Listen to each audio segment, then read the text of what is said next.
UP के मुख्यमंत्री योगी आदित्यनाथ के इलाके में ब्राह्मण ठाकुर राजनीति तो जैसे रीति रिवाजों का हिस्सा रही है, लेकिन नए सिरे से इसका एपिसेंटर बनना बीजेपी के लिए नया सिरदर्द साबित हो सकता है।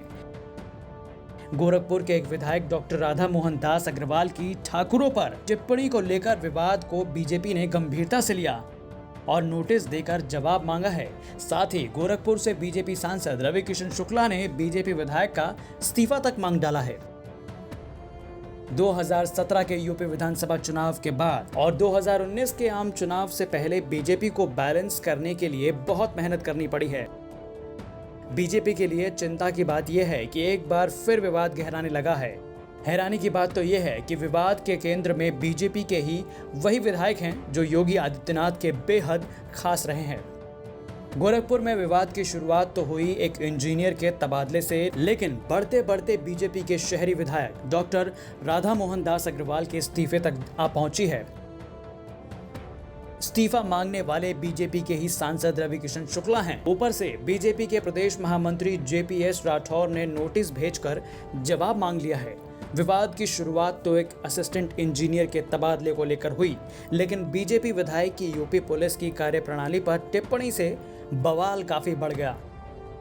राधा मोहन दास अग्रवाल ने काम में लापरवाही को लेकर असिस्टेंट इंजीनियर के सिंह की डिप्टी सीएम से शिकायत की थी। एक्शन हुआ और इंजीनियर को मुख्यालय से संबंध कर दिया गया। बीजेपी सांसद रवि किशन इंजीनियर को कर्मठ और भरोसेमंद बताते हुए तबादला रोकने के लिए पत्र लिखकर डिप्टी सीएम से गुजारिश की। देखते ही देखते रवि किशन के साथ इंजीनियर के पक्ष में गोरखपुर ग्रामीण विधायक विपिन सिंह, पिपराइच विधायक महेंद्र पाल सिंह, कैंपियरगंज विधायक फतेह बहादुर सिंह और सहजनावा एमएलए शीतल पांडे खड़े हो गए हैं।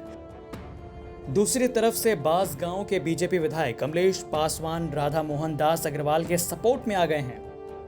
दरअसल विकास दुबे एनकाउंटर के बाद यूपी में तेज हो चली है ब्राह्मण पॉलिटिक्स के चलते ये मुद्दा काफी संवेदनशील हो गया है, क्योंकि अखिलेश यादव और मायावती इसमें बढ़ चढ़ के हिस्सा ले रही हैं। सोनिया गांधी को चिट्ठी लिखने को लेकर कांग्रेस में भी आलोचना के शिकार हो रहे जितिन प्रसाद भी अब जोर शोरों से ब्राह्मणों का मुद्दा उठा रहे हैं।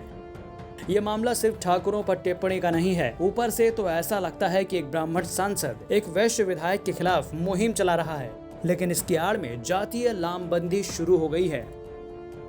गोरखपुर और आसपास के इलाके में ब्राह्मण बनाम ठाकुरों की राजनीति दुश्मनी के तमाम किस्से हैं और हिंसा के भी कई वाक्य मशहूर हैं। लेकिन 2022 चुनाव से महज 1.5 साल पहले ब्राह्मण ठाकुर और वैश्य का बढ़ता विवाद बीजेपी और योगी आदित्यनाथ के लिए अच्छे संकेत नहीं दे रहे हैं। यूपी के अन्य इलाकों के मुकाबले पूर्वांचल बीजेपी के लिए रीढ़ की हड्डी रही है, और अगर ब्राह्मण ठाकुर और वैश्य विवाद की वजह से बीजेपी पूर्वांचल में पिछड़ जाती है तो ये बीजेपी के लिए रीढ़ की हड्डी टूटने के बराबर होगी। और बिना रीढ़ के बीजेपी के लिए 2022 चुनाव में खड़ा होना मुश्किल ही नहीं, नामुमकिन हो जाएगा। ब्यूरो रिपोर्ट, यूपी तक।